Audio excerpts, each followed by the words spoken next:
Ayan o. Natapos na naman ang isang araw ng aming paglalakbay ng buhay. So layo ng aming naabot. Kaya ito, tinan mo yan, bulubundukin o. Ayan o, bulubundukin. So, ang kasama ko ay yung aking magnanay. Ayun na, nauna na. At ako naman ay So marami pala talaga ditong magandang takbayin sa Laguna, mga nakatagong lugar na hindi natin alam. Kagaya nito, pinuntahan namin, ayan, mabato at masukal, pero makita mo ayan, may daan ng tubig kasi yung tubig na daw na yan ay tubig bukal. So ginagawa nilang nawasa, kaya kumbaga sa ay libre sila sa tubig. Siguro may maintenance kasi mahirap din naman magpaakit ng tubig niya, kailangan ng motor dyan, pressure. So siguro yun ang binabayaran, pero ang layo ng pinanggalingan ng tubig. Imagine mo itong binaba namin, malayo to, mga 15 minutes sa lakad. Yan naririnig yung yan, lagaslas ng tubig yan, lagaslas ng ilog, sapa, hindi sapa, ilog talaga. Ayan o, ayan. Kasi malapit lang ito sa ilog ng Kawayan. Kaya lang yung pinuntahan namin medyo may bahay kasi, kaya doon kami nagpwesto. So yan, nakita nyo, mabato ang pinagdadaanan. Paakyat na kami. So mga 15 minutes sa lakad ito. Ayan, pagod pero enjoy. So minsan lang uli mangyayari ito, kaya samantalahin. Yung iba nga pumupunta pa ng ibang lugar para makapag-akyat ng ganito. Kami din ganon din, pumunta ng ibang lugar para ma-enjoy. So ayan o. Ayan, diba? Pero nakita nyo, ayan o, sagingan, kawayanan. So sariwang sariwa pa ang lugar na ito. So ang dami dito, puro kawayan, kawayan ang pinagkakapirahan dito, tsaka saging. Pero may mga tanim din dito, ampalaya ito sa may unahan. So yun nga lang, kailangan lang talaga yung pag-develop ang kailangan, pero hindi naman lahat ng lugar kailangan mong ma-develop.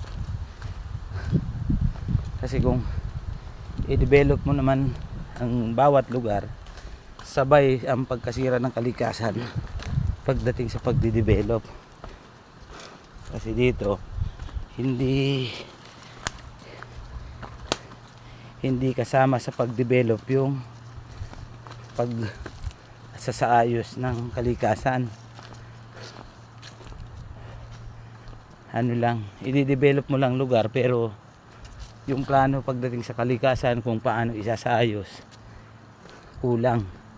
Siguro nga dahil sa resources at saka sa financial.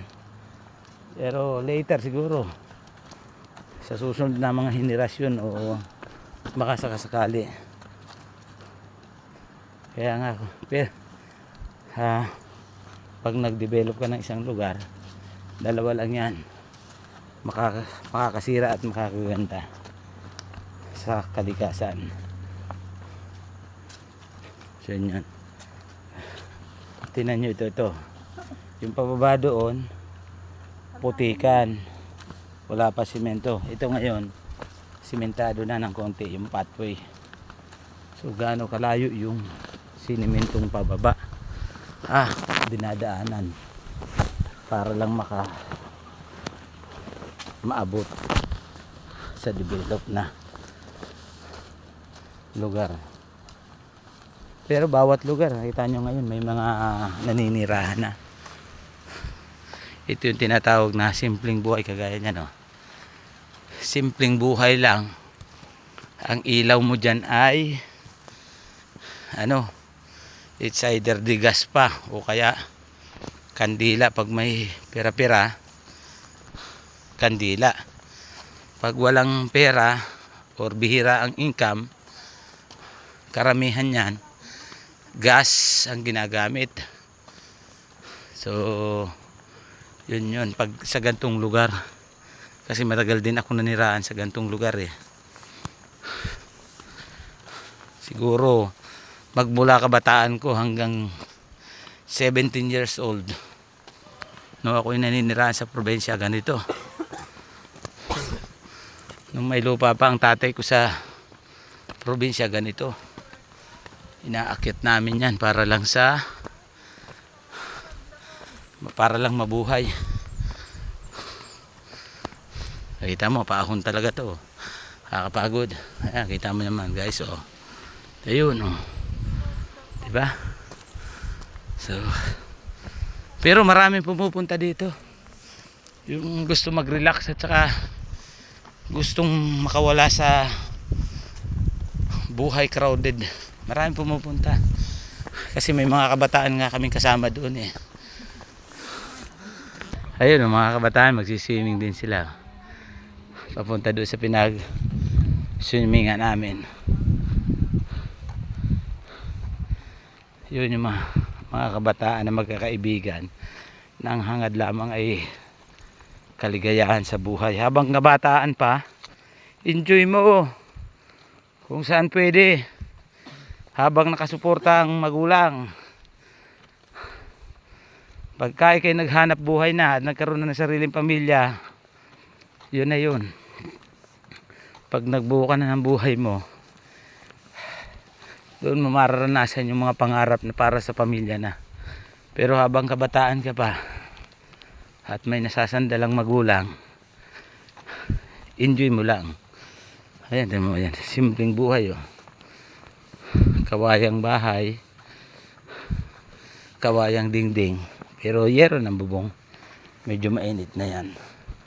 So malapit na kasi ito sa Kapatagan, malapit na sa kalsada. Ayun, oh, tingnan mo yan, pataniman ng produkto, ampalaya yata yun. So ayan, tingnan kami, oh, lupang hinirang talaga yan, oh, putik. Ang nakakakit lang dito at nakakadaan dito para mabilis at hindi ka mahirapan, kabayo. Kabayo, walang kalabaw dito, nak. Kabayo, pang karaniwang pang transport ng kanilang produkto dito ay kabayo. Kasi ang kabayo ay malakas, ang kalabaw malakas pero mabagal, pero ang kabayo malakas pero mabilis. So ayan, nakita nyo, no? Lansonesan at saka ang ilalim ay ampalayahan. Pero kung gusto mong masarap na tahimik na pamumuhay sa ganitong lugar, so, diba, ayan, oh, tahimik na lugar, tanging kuliglig lang sa gabi ang maririnig mo at saka katahimikan sa gabi. Ayan, tinan mo, ayan ang number 1 transportation dito ng produkto, kabayo. Ayan, oh. Tama, kapag may kabayo ka dito, maluwan ang buhay mo. Ayan, kita mo, ayan, oh, kabayo. Ayan si ate, oh, sanay sa kabayo. Magandang hapon po. Magandang hapon po, boss. Ayun, ang kabayo ang number 1 transportation dito. So ito na nga at nakarating na kami sa aming destinasyon. So nandiyan na yung aming sipika. Ayun, oh, sipika. So, ito yung mga sasakyan na dumayo din dito. Ayun yun, oh, yun, mga kasama ko yun. Pasayaw-sayaw na, nakarating na sa Ginawa eh. Siyempre, alam na this. So hanggang sa muli na aking vlog.